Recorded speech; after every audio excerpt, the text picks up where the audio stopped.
Hello friends, छेल्ला lecture में આપણે SN1 SN2 નો તફાવત વગેરે જોયું, બરાબર છે। હવે આગળ વધારીએ ચેપ્ટરની।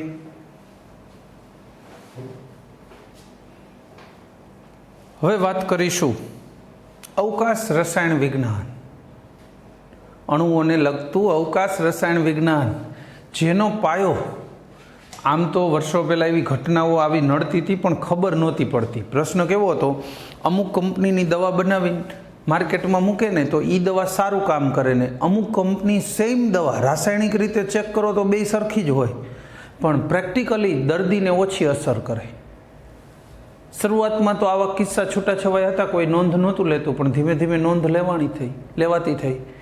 લુઈ પાસ્ચરે 1848માં શોધી કાઢ્યું કે કેટલાય સ્ફટિકો એકાબીજાના પ્રતિબિંબ હોય છે, પ્રતિબિંબ સ્વરૂપે અસ્તિત્વ ધરાવે છે।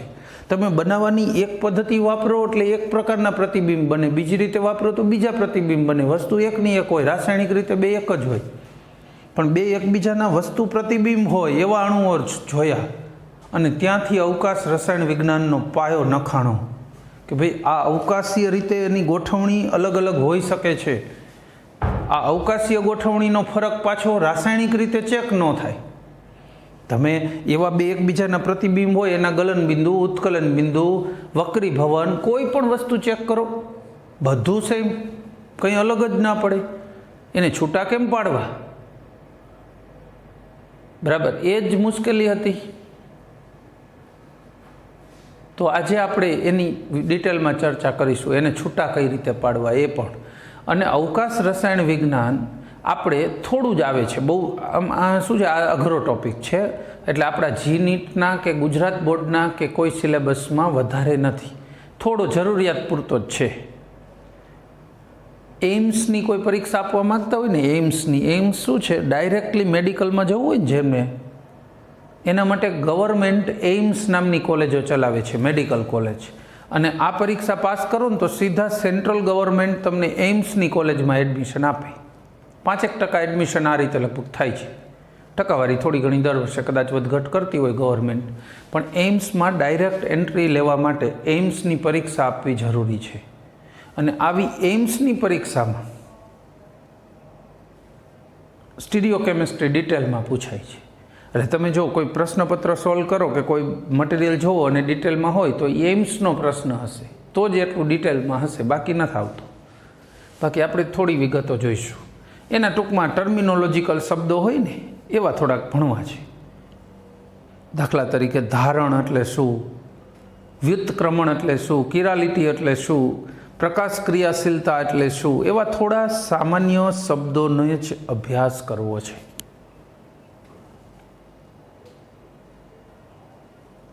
કેટલાય અણુઓમાં આવું જોવા મળતું હતું, સ્ફટિકો એકબીજાના પ્રતિબિંબ, અને કેટલાય અણુમાં નથી જોવા મળતું। કેટલી અમુક દવાઓ એવી નોર્મલ ગમે એ કંપનીની ખાવ હરખી જ અસર થાય, એટલે અમુકમાં આવા પ્રતિબિંબી ઘટકો મળતા હતા અને અમુકમાં નહોતા મળતા। એ પ્રકાશ ક્રિયાશીલતાના આધારે અલગ થાય, જેમાં પ્રતિબિંબી મળે ને, એનો મિરર ઇમેજ મળતી હોય ને તો એને પ્રકાશ ક્રિયાશીલ અણુ છે એમ કહેવાય, ન મળે એ પ્રકાશ ક્રિયાશીલ નથી। પણ રાસાયણિક રીતે નક્કી કરવા માટે ટેકનિક શું? પોલારીમીટર। કોલેજમાં TYBSc કેમિસ્ટ્રીમાં આના પ્રેક્ટિકલ આવે છે, ત્યાં સુધી તો ક્યાંય ભણવામાં આવશે નહીં, પણ પોલારીમીટર વિશે ડાયાગ્રામથી સમજીએ। જો એ સાધનની અંદર એક લેમ્પ હોય, પ્રકાશનો સોર્સ લ્યો ને,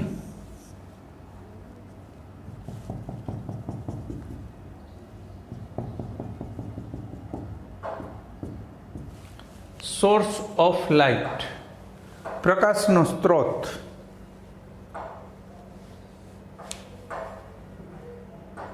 આમાંથી જે લાઇટ નીકળશે, માની લ્યો કે આ પ્રકાશનો સ્ત્રોત છે, આ પેન, આમાંથી લાઇટના કિરણો નીકળીને મારી આંખમાં પ્રવેશે છે।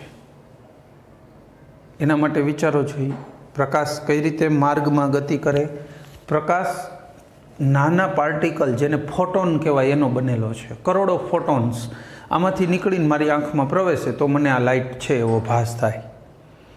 એ ફોટોન્સના કેટલાક ફોટોન આમ દોલન કરતાં કરતાં આગળ વધે, જો આમ દોલન હોય, અમુક ફોટોન આમ દોલન કરીને તરંગ બનાવીને આગળ આવે મારી આંખ સુધી, અમુક આમ દોલન કરતાં કરતાં તરંગ બનાવીને આવશે.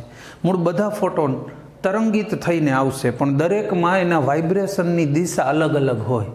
આવા પ્રકાશને અધ્રુવીભૂત પ્રકાશ કહેવાય. આ જો આ હું જે દોરું છું ને, આ ફોટોનના વાઇબ્રેશનની દિશા છે. શક્ય દરેક દિશામાં વાઇબ્રેટ થાય છે, બરાબર. તો આવા પ્રકાશને આપણે કેવો કહીશું? અધ્રુવીભૂત પ્રકાશ. આના માર્ગમાં નિકોલ પ્રિઝમ મૂકી દે. નિકોલ નામના સાયન્ટિસ્ટે આ પ્રિઝમ શોધ્યો હતો. 52 ડિગ્રી, અહીંયા 52 ડિગ્રી હોય, 52 ડિગ્રીએ કટ કરેલો કાચનો ટુકડો ત્રિકોણાકાર, એને નિકોલ પ્રિઝમ કહેવાય. એમાંથી જ્યારે નીકળશે ને ત્યારે આ પ્રિઝમની એક ખાસિયત છે, કોઈ પણ એક દિશામાં દોલન કરતા હોય ને એવા જ ફોટોનને આરપાર જવા દેશે, બાકીના ફોટોનનું પરાવર્તન, બાકી પાછા કે હાલો જેનું દોલન આ દિશામાં હોય એવા ફોટોન આગળ જાઓ. તો આવા પ્રકાશને ધ્રુવીભૂત પ્રકાશ કહેવાય. આ કેવો હતો? અધ્રુવીભૂત. આ કેવો પ્રકાશ બની ગયો? ધ્રુવીભૂત પ્રકાશ. હવે આ ધ્રુવીભૂત પ્રકાશ છે. હવે અહીંયા એક છે ને આઈપીસ લાગેલું હોય ગોળ, આંખ મૂકીને જોઈ શકીએ એવી જગ્યા. અહીંયાથી તમને આમ ઊભી પ્રકાશની તિરાડ દેખાય. તમને આમ તિરાડમાંથી કેમ પ્રકાશ આવતો હોય તો ઊભી લીટી દેખાય, એવી લીટી દેખાશે. જો બરાબર ના દેખાય તો બટર પેપર અહીંયા ચોંટાડી દેવાનું, તોય દેખાશે વ્યવસ્થિત. ઘણા નરી આંખે આમ સરખું ન જામતું હોય તો બટર પેપર લગાવી દો, દૂરથી નહીં જોઈ શકશો. આંખ અહીંયા માંડવાની જરૂર નથી. અને બટર પેપર પણ ના હોય ને, કોઈ પણ સાદો કાગળ માથે ઘસી દેવાનો એટલે તેલવાળું થઈ જાય, બસ પછી મૂકી દો, એના ઉપર ચોંટી જશે આપોઆપ. આ કાંઈ આપણે પાકું ગુંદર લઈને ચોંટાડવાની જરૂર નથી, મૂકદોલ ચોંટી જાય, બહુ થયું. પ્રકાશ પડવાનો એના ઉપર, પવન નથી લાગવાનો, ધક્કા નથી મારવાના, ઉખડી નહીં જાય.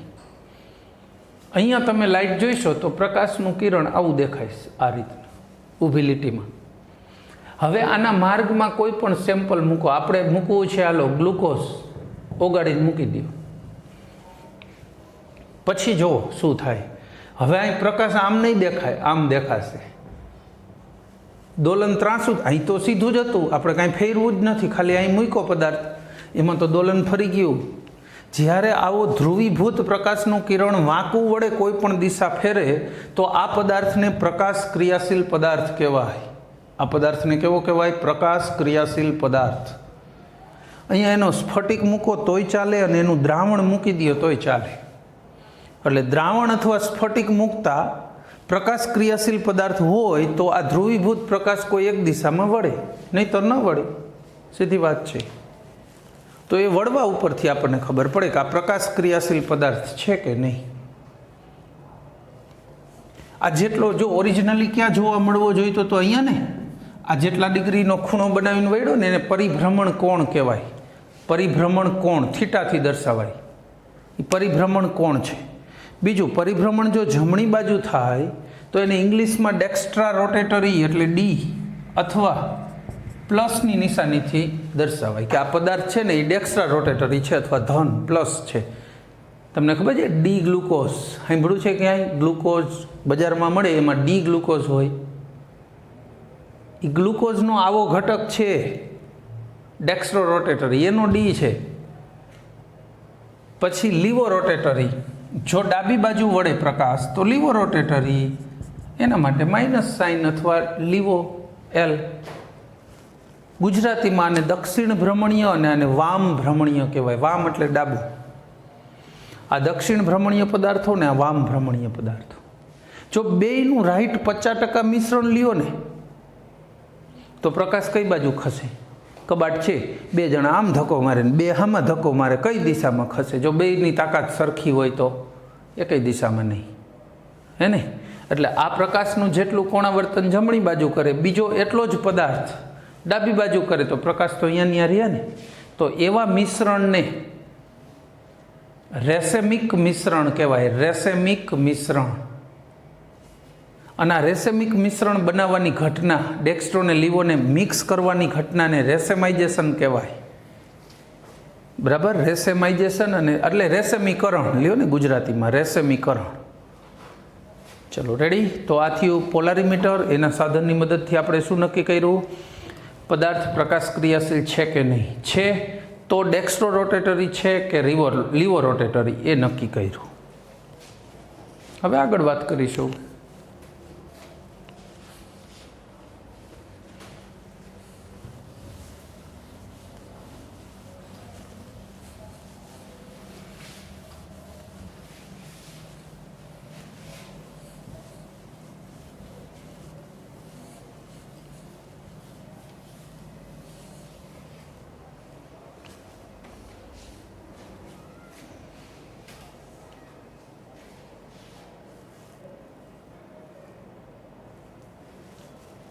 પદાર્થ ડેક્સ્ટ્રો રોટેટરી છે કે લીવો રોટેટરી એ જોયું.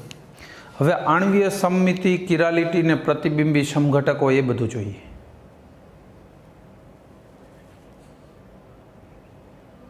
અવકાશની દ્રષ્ટિએ જો અવકાશમાં એની ગોઠવણીને ધ્યાનમાં લ્યો તો એને વિન્યાસ કહેવાય.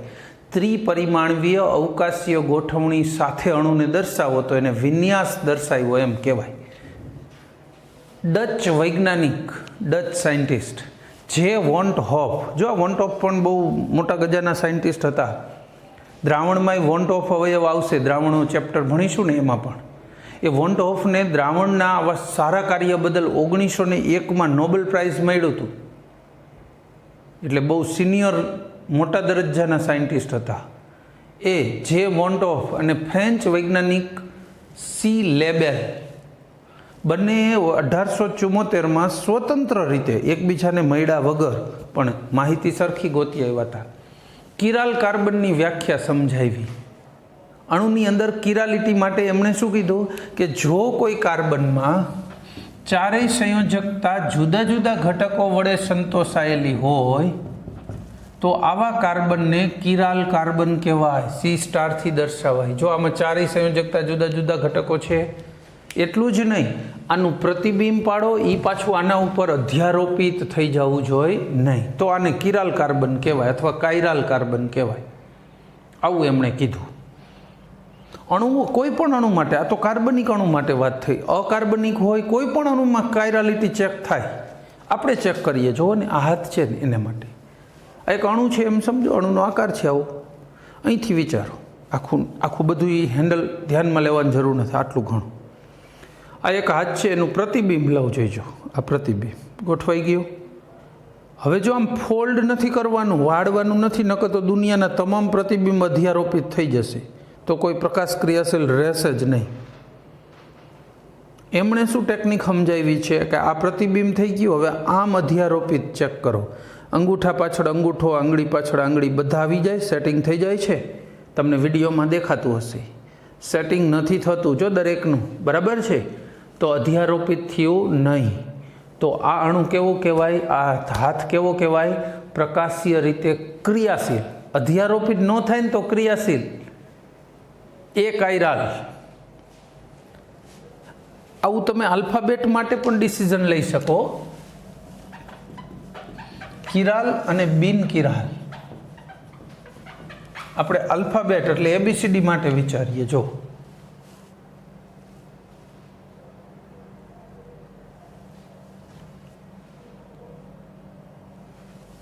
કિરાલ અણુ એ, એનું પ્રતિબિંબ જો એકબીજા જેવું જ થાય કે નહીં, એકબીજા ઉપર આમ ભેગું કરો તો થઈ જાય. જો ઓવરલેપ થઈ જાય તો પછી બિન કિરાલ થશે. પછી બી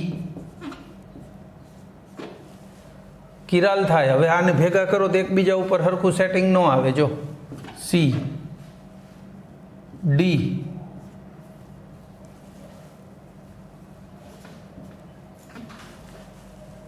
ઈ, જો સેટ નહીં થાય. એફ, જી, એચ થઈ જાય. પછી આઈ, જે, કે, એલ, એમનું થઈ જાય પાછું. M, N, O, P, Q, R, S, ટીનું થઈ જાય પ્રતિબિંબ હરખું અધ્યારોપિત. જો એકબીજા ઉપર T, U, V, W, X, Y અને ઝેડ આ બધા એકબીજા એના પ્રતિબિંબ લ્યો પછી આનો મૂકો ફિટ નહીં થાય, એ માથે હરખા ફિટ ન થાય એ કિરાલ અને થઈ જાય તો એ બિન કિરાલ. એટલે કિરાલ અને બિન કિરાલ આપણે છૂટા પાડ્યા, થઈ જાય કિરાલ અને બિન કિરાલણું.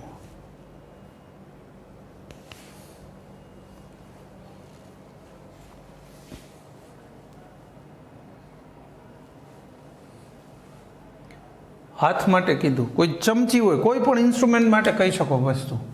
આપણે રસોડામાં એક ચમચી છે, ચલો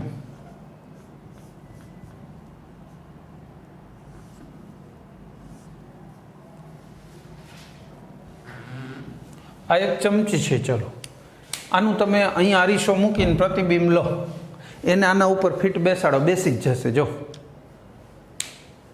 તો એ કેવું થયું? બિન કિરાલ. જ્યારે પ્રતિબિંબ એના ઉપર અધ્યારોપિત થઈ જાય તો બિન કિરાલ, ન થાય તો કિરાલ અથવા કાયરાલ.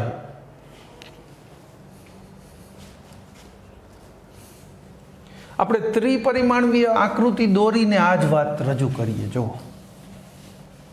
શેમાં રજૂ કરવી છે? ત્રિપરિમાણીય આકૃતિ સાથે આ જ વાત. પહેલો અણુ લઈશું CH3 CH3 2 હાઇડ્રોક્સી પ્રોપેન. આ અણુની ગોઠવણી, અવકાશીય ગોઠવણી આ રીતે આપી શકાય: H OH, આ CH3. જો આ વચ્ચે નથી, આગળ પાછળ છે એમ ધ્યાનમાં લઈજો, સમજાવું છું. આ CH3, આટલું બંધ કરી દો. આટલું બોર્ડના તલમાં છે, COH ને H, બોર્ડ જે તલમાં છે એમાં. આ CH3 આમ આપણી સામે છે, એક CH3 પાછળ ગયો એટલે આ પાછળવાળો ડોટેડ લાઈન. આનું પ્રતિબિંબ લઈએ, અરીસો ગોઠવીએ. જો તો COH H,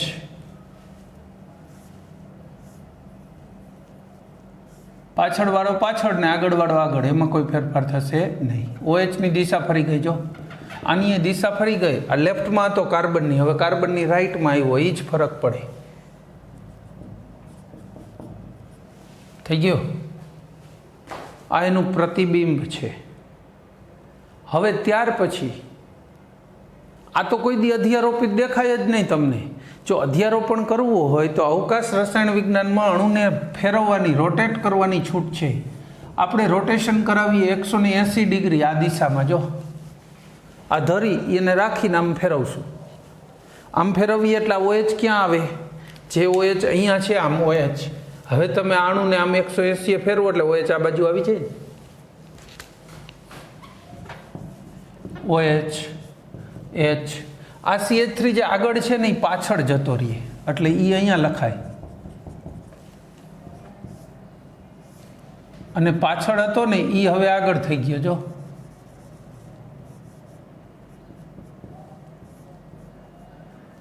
આ CH3 પાછળવાળો. કેવી રીતે તમે આને છે ને પેનથી પણ સમજી શકો. આગળ અને પાછળવાળાને પેનથી પણ આપણે રિપ્રેઝન્ટ કરી શકીએ. કેવી રીતે થશે? જો આ OH છે અહીંયા, આ OH, અને આ CH3 સામેનો છે ને એ અહીંયા આમ છે. જો આ OH બોર્ડવાળા તલમાં ફિક્સ કરી દીધો. આ CH3 ક્યાં છે?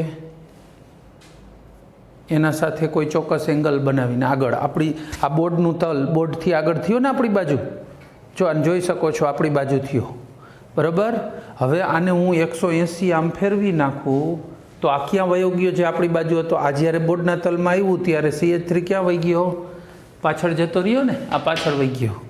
કહેવાનો મતલબ કે જે આગળ હતો આ CH3 એ હવે પાછળ વહી ગયો. આ બે એક જ છે. જો ખેર, હવે તમે આ પહેલું અને છેલ્લું એકબીજા ઉપર મૂકો, જોઈએ સરખા જ આવે. જો OH જ્યાં છે અહીંયા જ H, બધું એકબીજા ઉપર અધ્યારોપિત થઈ જાય તો અણુ પ્રકાશ ક્રિયાશીલ થાય નહીં. આ અણુનું દ્રાવણ બનાવીને અથવા સ્ફટિક લઈને તમે પોલારીમીટરમાં મૂકો તો ધ્રુવીભૂત પ્રકાશ એકેય દિશામાં વળશે નહીં, એમ નમ રહેશે. દિશાકીય ફેરફાર આવશે જ નહીં. ધ્રુવીભૂત પ્રકાશ એકેય દિશામાં વળતો નથી.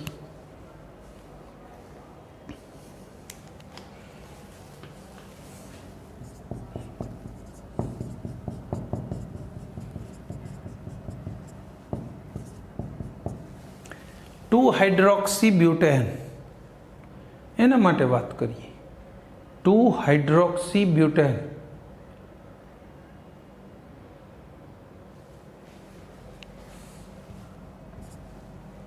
અગેન આની જેમ જ દોરીએ. આ OH આ H, જો આ કિરાલ કાર્બન છે, ચારેય ઘટકો જુદા જુદા છે. એની સાથે એક C2H5,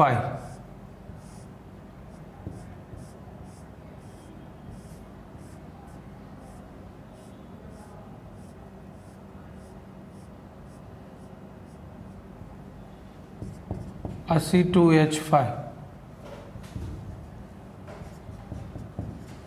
આ CH3. રેડી? હવે આને વાત કરીએ.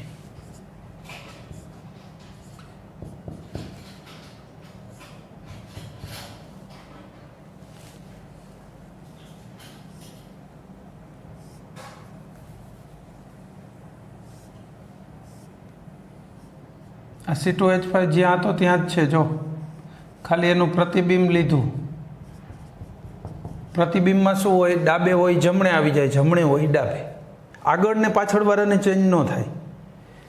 હું અહીંયા અરીસો અહીં મારી બાજુમાં મૂકો તો આ મારો જે ડાબો હાથ અરીસાની બાજુમાં હતો, આ બાજુની સાઈડે લેફ્ટ, હવે પ્રતિબિંબમાં કઈ બાજુ આવી જાય? જમણી બાજુ. પણ હવે હું આને આગળ રાખું તો પ્રતિબિંબમાં એ તો આગળ જ રહેવાનો છે. પાછળ રાખું આમ હાથ તો અહીંયા પ્રતિબિંબ, અહીંયા અરીસો મૂકી છે તો હાથ ક્યાં રહીએ? પાછળનો તો પાછળ જ રહેવાનો. એ મેઇન છે. અરીસામાં એ વસ્તુ ચેન્જ થતી નથી. હવે જોઈએ આને આપણે 180 રોટેટ કરાવીએ. કેટલાય રોટેટ કરાવીશું? 180 ડિગ્રીએ રોટેટ કરાવીએ તો શું થશે એ જોઈએ. રોટેશન જોઈએ. હવે આને રોટેટ કરો ને એટલે શું થાય? આગળ પાછળ ચેન્જ થાય. આપણે ઉપર જોયું ને, જે આગળ હતું એ ક્યાં વહી જાય? રોટેશનથી પાછળ જતું રહીએ. એટલે હવે આનું રિપ્રેઝન્ટેશન કેવું થઈ જાય? જો રોટેશન થાય એટલે OH આ બાજુએ આવે, H અહીંયા આવે, અહીંયા C2H5 થઈ જાય, પાછળ જતું રહીએ. પાછળ હોય ને ડોટેડથી દર્શાવી છે. વચ્ચે અને આગળ પાછળ એમનું સમજવાનું, ફ્રન્ટ અને બેક જ. અને અહીંયા